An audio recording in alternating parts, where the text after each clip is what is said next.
আপনি কি আপনার সন্তানকে ভীষণভাবেই বকাঝকা করেন? আপনি কি আপনার সন্তানের বিশেষ দিনগুলোতে তাকে একেবারেই সময় দেন না?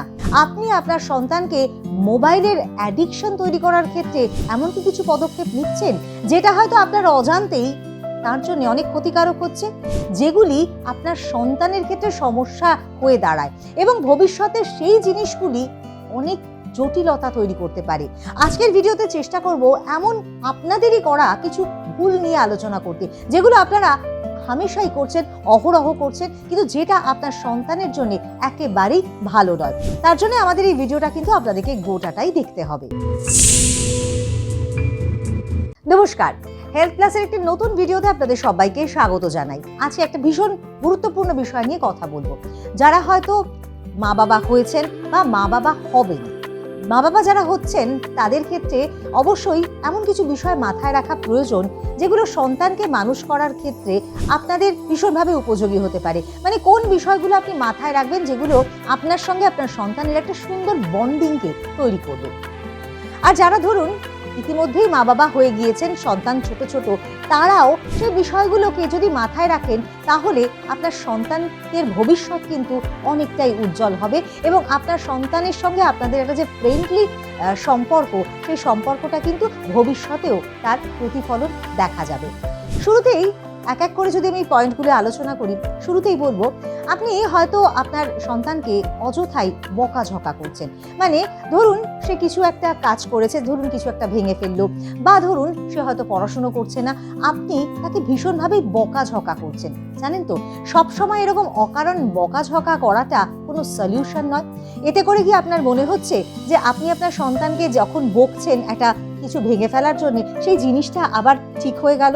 হবে না তো। কিন্তু আপনি যদি আপনার সন্তানকে বোঝাতে পারেন যে এটা তার করাটা উচিত হয়নি, তাহলে হয়তো সে দ্বিতীয়বার এই ধরনের ভুল করবে না। কিন্তু আপনি যদি তাকে অকারণ বকাঝকা করেন, ভীষণভাবে বকাঝকা করেন, হয়তো দু চার ঘা মেরেও দিলেন, তাতে করে কিন্তু সন্তানের ওপর সেটা ভীষণভাবেই এফেক্ট ফেলবে।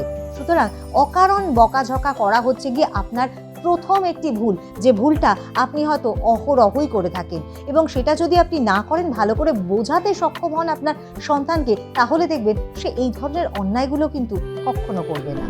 আপনারা দুজনই ভীষণভাবেই ব্যস্ত, সন্তানকে সেরকমভাবে সময় দিতে পারছেন না, কিন্তু এমন কিছু কিছু দিন রয়েছে যেগুলো হয়তো আপনার জন্য খুব একটা বিশেষ নয়। মানে ধরুন তার স্কুলের কোনো ফাংশনের দিন বা কোনো তার অ্যাওয়ার্ড পাওয়ার দিন, সেই দিনগুলো আপনার সন্তানের জন্য কিন্তু ভীষণভাবে স্পেশাল। কিন্তু আপনি কি করছেন? আপনি সেই দিনগুলোতে আপনার ব্যস্ততার কারণে তাকে সময় দিতে পারছেন না। যদি এরকম হয়ে থাকে, একটু চেষ্টা করুন সেই বিশেষ দিনগুলোতে তাকে একটু সময় দেবার। খুব অল্প সময় হলেও সময়টা আপনারা দিন, তাহলে দেখবেন আপনার সন্তান কিন্তু নিজেকে আত্মবিশ্বাসী মনে করবে এবং তার আপনাদের সঙ্গে থাকাটা, সেটা কিন্তু ভীষণভাবেই তার উপর একটা এফেক্ট ফেলবে। আর আজকে যদি আপনি তাকে সঙ্গ না দেন, তাহলে ভেবে দেখুন তো ভবিষ্যতে কি সে আপনাদের সঙ্গ দেবে? তাই সন্তানকে সঙ্গ দেওয়াটা ভীষণভাবেই একটু মেনটেন করার চেষ্টা করুন। এটা কিন্তু আপনাদের সম্পর্কের জন্য ভীষণভাবেই ভালো। আজকাল ছোট বাচ্চারা স্মার্টফোনের ভীষণভাবে আসক্ত। আপনি হয়তো যে কোনো অন্যান্য সময় আপনি আপনার সন্তানের হাত থেকে স্মার্টফোন ছিনিয়ে নিচ্ছেন বা তাকে স্মার্টফোন ব্যবহার করতে দিচ্ছেন না, কিন্তু যখন আবার আপনি কোনো কাজে ব্যস্ত রয়েছেন, তখন আপনি কি করেন? বাচ্চার হাতে স্মার্টফোনটা ধরিয়ে দেন। তো মানে তখন আপনি বাচ্চাকে খানিকটা এনগেজ রাখার চেষ্টা করেন। বাচ্চা কিন্তু খানিকটা হলেও কনফিউজড হয়। এই আপনি তাকে বলছেন স্মার্টফোন ব্যবহার করতে না, ফোন ব্যবহার করা খারাপ, আবার যখন আপনি ব্যস্ত তখন তাকে ফোনের মধ্যে ঢুকিয়ে দিচ্ছেন। সে কিন্তু খানিকটা হলেও কনফিউজড হয়ে যায়। সে কি করবে, কোনটা ভালো কোনটা খারাপ, সে কিন্তু বুঝে উঠতে পারে না। আর এটা কিন্তু ছোটবেলা থেকেই তার মধ্যে গ্রো করছে, অথচ আপনি বুঝতে পারছেন না। আপনি কিন্তু আপনার সুবিধে অনুযায়ী কাজটা করছেন। এটা কিন্তু আপনার করা অন্যতম ভুলের মধ্যে একটি ভুল। অবশ্যই মাথায় রাখবেন, যদি বাচ্চাকে স্মার্টফোন দিতে না হয়, তাহলে যেন কোনো সময়ই সেটা না দেন। আপনি বাচ্চাকে অন্যভাবে এনগেজ করার চেষ্টা করুন। তাকে হয়তো ক্রিয়েটিভ কিছু একটা কাজকর্ম দিন, যেমন তাকে একটু পেইন্টিং পেইন্টিং দিতে পারেন বা কিছু পাজল গেম দিতে পারেন, যেগুলোর মাধ্যমে সে নিজেকে খানিকটা এনগেজ করতে পারে। কিন্তু স্মার্টফোন তার হাতে কখনোই তুলে দেবেন না। অনেকেই হয়তো বাচ্চাকে খাবার সময় একটু ভোলানোর জন্য স্মার্টফোন দিয়ে থাকেন, বা হয়তো কোনো কার্টুন দিয়ে দিলেন, সেটা সে দেখছে, ভীষণভাবে এনজয় করছে, কিন্তু যখনই সেটা ছিনিয়ে নিচ্ছেন, একেবারে ভাবুন তো বাচ্চাটির রিয়াকশন কেমন হচ্ছে। সে কিন্তু প্রচণ্ড কাঁদছে, সে কোনোভাবেই সেটা মেনে নিতে পারছে না। তাকে ছোটবেলা থেকেই একটু ক্রিয়েটিভ গেমের প্রতি আসক্ত করবার চেষ্টা করুন, অর্থাৎ যাতে করে তার ব্রেনের বিকাশ খুব ভালো হয়। এটা কিন্তু আপনাকে অবশ্যই মাথায় রাখতে হবে। ছোটদের কথাকে অনেকে ইম্পর্টেন্স দেন না, তারা যে কথাগুলো বলছে সেটাকে কোনোভাবেই গুরুত্ব না দেওয়াটা বড়দের একটা ভীষণভাবেই অভ্যেস। কিন্তু জানেন কি, আপনি যদি ছোট থেকে ওদের কথার একটু গুরুত্ব না দেন, একটু ইম্পর্টেন্স না দেন, তাহলে তাদের মধ্যে কিন্তু আত্মবিশ্বাসটা গ্রো করবে না। হ্যাঁ, হয়তো সবসময় তার বলা কথাটা আপনার কাছে গ্রহণযোগ্য নাও হতে পারে, কিন্তু তখন তাকে বোঝাতে হবে যে সে যেটা বলছে সেটার মধ্যে আদপে সেটা ভালো কি মন্দ তাকে খানিকটা বুঝিয়ে দেওয়া, সেই বুঝিয়ে দেওয়ার প্রয়াসটা তাকে করতে হবে। এবং অন্ততপক্ষে এমন আপনাকে দেখাতে হবে যে আপনি তার কথা শুনছেন, ভীষণ মনোযোগ দিয়ে শুনছেন, কিন্তু সঠিক কোনটা এবং কোনটা ঠিক নয় সেটা তাকে বুঝিয়ে দেওয়ার চেষ্টাটা আপনাকে কিন্তু অবশ্যই করতে হবে। অনেকেই সন্তানের হাতে কোনো রকম টাকা পয়সা কিছু দেন না। তারা ভেবে থাকেন যে না, ছোটবেলা থেকেই যদি টাকা পয়সা ইত্যাদি দেওয়া হয় তাহলে হয়তো তারা মিসইউজ করতে শিখবে।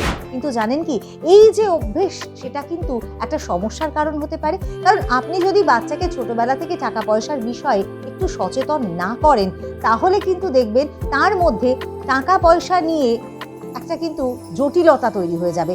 আপনি বরঞ্চ এমন করতে পারেন, কিছু অল্প করে তার হাতে পয়সা দিতে পারেন, এবং সে যখন সেই টাকাটিকে ব্যবহার করছে বা কিছু কিনছে, তখন আপনি তার সঙ্গে রইলেন, কিন্তু সে তার নিজের হাতে টাকা পয়সা হয়তো দিয়ে কিছু একটা ছোটখাটো জিনিস কিছু কিনলো। সেটা যদি আপনি করে থাকেন, টাকা পয়সার ভ্যালু সম্পর্কে কিন্তু সে ধারণা করতে পারবে। নইলে তার বেহিসাবি হওয়ার একটা সম্ভাবনা থাকবে। সে কিন্তু টাকা পয়সার কিভাবে ইউজ করতে হয়, তার হয়তো মনে হতে পারে যে টাকাটা হয়তো এটিএম মেশিন, বা আপনি হয়তো এটিএম মেশিন, যে এখান থেকে হয়তো খুব ইজিলি পয়সাটা পাওয়া যাচ্ছে, কিন্তু সে যখন হাতে টাকাটা পাচ্ছে তখন কিন্তু সেটার ইউজ সে যথাযথভাবে করতে শিখছে। হ্যাঁ, গাইড কিন্তু আপনাকে অবশ্যই করতে হবে, শুধু টাকা দিয়ে দিলেই চলবে না, আপনাকে গাইড করতে হবে। এবং যদি আপনি তাকে টাকা পয়সা একেবারেই না দেন, তার কিন্তু টাকা পয়সা নিয়ে যে ধারণাটা, সেই ধারণাটা কিন্তু একেবারেই ক্লিয়ার হবে না। সুতরাং এটা কিন্তু আপনাকে অবশ্যই মেনটেন করতে হবে। আপনার সন্তানকে শৈশবটা উপভোগ করবার মতো সময় দিতে হবে। হ্যাঁ, এখন যে ধরনের সামাজিক পরিস্থিতির মধ্যে দিয়ে আমরা যাই, তাতে করে পড়াশুনোর চাপ থাকে, শুধু পড়াশুনো নয়, আনুষঙ্গিক অনেক কিছু কো-কারিকুলাম অ্যাক্টিভিটিসে বাচ্চাদের ভীষণভাবে এনগেজ করিয়ে রাখা হয়। তার ফলে তারা কিন্তু সেভাবে অনেকটা খেলাধুলো করা বা কারোর সঙ্গে মেলামেশা করার সুযোগ খুব একটা পায় না। এতে করে বাচ্চাদের শৈশবটা কোথাও যেন একটা হারিয়ে যাচ্ছে। আপনি অভিভাবক হিসেবে অবশ্যই তার শৈশবটাকে কিন্তু হারিয়ে যেতে দেবেন না। কোনোভাবে চেষ্টা করবেন তাকে কোনো সময় হয়তো পার্কে নিয়ে যাবার, বা কোনো সময় কোনো বন্ধু বান্ধবদের সঙ্গে নিজেই হয়তো একটা ইন্টারাকশনের ব্যবস্থা বা একটা সুযোগ করে দেবেন, যাতে করে তার একটা যে সামাজিক বন্ধন, সেই বন্ধনটা যেন একটু দৃঢ় হতে পারে। না হলে কিন্তু সে কিন্তু কোনোভাবেই একজন সোশ্যাল অ্যানিমেল হয়ে উঠতে পারবে না। সে কিন্তু একেবারে একাকী একজন মানুষ হয়ে থাকবে, এবং একাকিত্ব মানেই সেখানে নানান রকম ডিপ্রেশন আসা, সেখানে নানান রকম সমস্যা আসা, কারণ এখন সবাই নিউক্লিয়ার ফ্যামিলিতে অভ্যস্ত। সুতরাং একা একা থাকা নয়, একটু চেষ্টা করবেন একটু যাতে কোনো সময় কোনো পার্কে নিয়ে গিয়ে তাকে বন্ধু বান্ধবদের সঙ্গে খেলার একটা ব্যবস্থা করা, মানে তার শৈশবটাতে খানিকটা সময়, দিনের খানিকটা সময় যেন সে অন্ততপক্ষে তার শৈশবের যে অ্যাক্টিভিটিসগুলো সেগুলো যেন সে করতে পারে। সে যেন তার ছোটবেলাটাকে কোনোভাবেই হারিয়ে না ফেলে বইয়ের পাতার মধ্যে। তার মস্তিষ্ককে খানিকটা ক্রিয়েটিভ হতে শেখাতে হবে। তার মস্তিষ্ক যাতে নতুন কিছু ভাবতে পারে, নতুন কিছু করতে পারে, তার জন্য এমন কিছু করতে হবে আপনাকে। সেটা কিন্তু অনেক সব অভিভাবিকারা করেন না। তারা চান সবসময় বাচ্চা পড়াশোনা করুক, সবসময় বাচ্চা গান করুক, বা সবসময় নাচ করুক, বা যে ধরনের কো-কারিকুলাম অ্যাক্টিভিটিসে আবদ্ধ রয়েছে বাচ্চা, সেগুলো করে থাকুক, আর কিছু না করলেও চলবে। এটা কিন্তু ভীষণভাবে ভুল ধারণা অভিভাবিকাদের। অনেক সময় আপনি হয়তো নিজের যে মতামত রয়েছে বা নিজে যেভাবে শিশুকে শাসন করছেন, হয়তো অনেক সময় পরিবারের অন্যান্যদের কথা শুনে বা হয়তো এমন কারো ইনফ্লুয়েন্সে আপনি এমন কিছু করছেন বাচ্চার প্রতি যেটা কিন্তু ঠিক নয়। মানে অন্যের দ্বারা প্রভাবিত হয়ে বাচ্চার উপর সেই প্রভাবটাকে ফেলা বা তাকে বকাবকি করা বা তাকে শাসন করা, সেটা কিন্তু একেবারে ঠিক নয়। জাজমেন্ট আপনাকে নিজেকে করতে হবে। অবশ্যই আপনি হয়তো শুনলেন, সেটা হতে পারে স্কুলে কোনো টিচারের কোনো কথা আপনি শুনেন, টিচাররা সারাদিন ভর বাচ্চাদেরকে দেখছে, তারা বাচ্চাকে অনেকটাই জাজ করতে পারে, তাদের কথা শুনেন, কিন্তু তাদের কথা শুনে আপনি কোনো রকম জাজমেন্ট না করে তাকে অযথা বকাঝকা করা অনেক অভিভাবক করে থাকেন। সেটা কিন্তু কখনোই করবেন না। আপনি নিজে বিচার করুন এবং তারপর আপনার শিশুকে সঠিকভাবে শাসন করুন, এবং সেই শাসনের মধ্যে যেন বকাঝকা না থাকে, মারামারি না থাকে, সেটা যেন খুব সুন্দরভাবে বোঝানোর মাধ্যমেই হয়ে থাকে। আপনি আপনার ছোট্ট শিশুটিকে অনেক সময় পুরস্কৃত করবার চেষ্টা করুন বা তাকে ইন্সপায়ার করার চেষ্টা করুন। সেই কাজটি করছে, খুব ভালো তুমি করতে পারো, এমনটা সব সময় বলবার চেষ্টা করুন। আপনি হয়তো বুঝতে পারছেন সে ততটা ভালো কাজটা করেনি, কিন্তু আপনি যদি তাকে মুখের ওপর বলে দেন তুমি এটা করতে পারছো না, তোমার দ্বারা এটা হবে না, সেটা কিন্তু তার ওপর একটা নেগেটিভ এফেক্ট ফেলে। সুতরাং আপনাকে সবসময় চেষ্টা করতে হবে তার মধ্যে পজিটিভিটি গ্রো করবার, এবং সেই পজিটিভিটি কখন আসবে? যখন আপনি তাকে শেখাবেন যে তুমি এটা করো, তুমি এটা খুব ভালো করছো, কিন্তু তুমি খুব ভালো করতে পারো। এই জিনিসটি কিন্তু আপনি সবসময় চেষ্টা করে দেখুন, নিশ্চয়ই খুব ভালো উপকার আপনি পাবেন। এই কয়েকটি বিষয় যদি আপনি মাথায় রাখেন, তাহলে আমার মনে হয় যে প্যারেন্টিং টিপসের কথা বলছিলাম, এটা কিন্তু ভীষণভাবে ইম্পর্টেন্ট। কারণ আপনি যদি ভালো বাবা মা হয়ে উঠতে পারেন, তাহলে আপনার সন্তানকেও কিন্তু আপনি সুন্দরভাবে মানুষ করতে পারবেন। কিন্তু আপনি যদি অকারণে শিশুর ওপর নানান রকমভাবে টর্চার করে থাকেন, তাহলে কিন্তু সেটা শিশুর জন্য একটা নেগেটিভ এফেক্ট ফেলবে, সেটা আপনার শিশুর পড়াশোনায় এফেক্ট ফেলতে পারে, সেটা তার চরিত্র গঠনে এফেক্ট ফেলতে পারে, এবং তার প্রভাব কিন্তু ভবিষ্যতেও পড়তে পারে।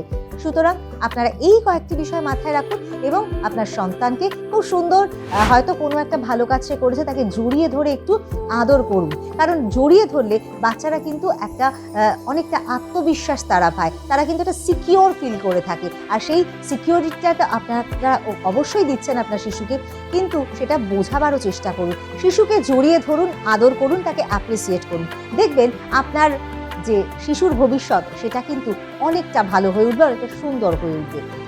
আজকের ভিডিওতে অবশ্যই জানাবার চেষ্টা করলাম কি কি বিষয়গুলো আপনারা মাথায় রাখবেন, কি ভুলগুলো আপনারা করে থাকেন, এবং সেই ভুলগুলো যদি আপনারা না করেন, তাহলে কিন্তু একটা শিশুর সঙ্গে মা বাবার যে সম্পর্ক, খুব সুন্দর একটা সম্পর্ক হয়ে উঠতে পারে, এবং তার প্রভাব অবশ্যই ভবিষ্যতেও পড়তে পারে। আর আজকের মতো আমরা এখানেই শেষ করব আজকের হেলথ ক্লাসের এই ভিডিও। তবে অবশ্যই যদি ভালো লেগে থাকে শেয়ার করবেন, এবং কমেন্টস করতে কিন্তু একেবারেই ভুল করবেন না যে কী ধরনের বিষয় নিয়ে আপনারা ভিডিও দেখতে চাইছেন। আর যারা এখনো পর্যন্ত আমাদের হেলথ ক্লাসকে সাবস্ক্রাইব করেননি, তারা অবশ্যই খুব তাড়াতাড়ি সাবস্ক্রাইব করবেন। আজকের মতো এখানেই শেষ করি, পরবর্তী ভিডিও নিয়ে আসবো খুব তাড়াতাড়ি। নমস্কার।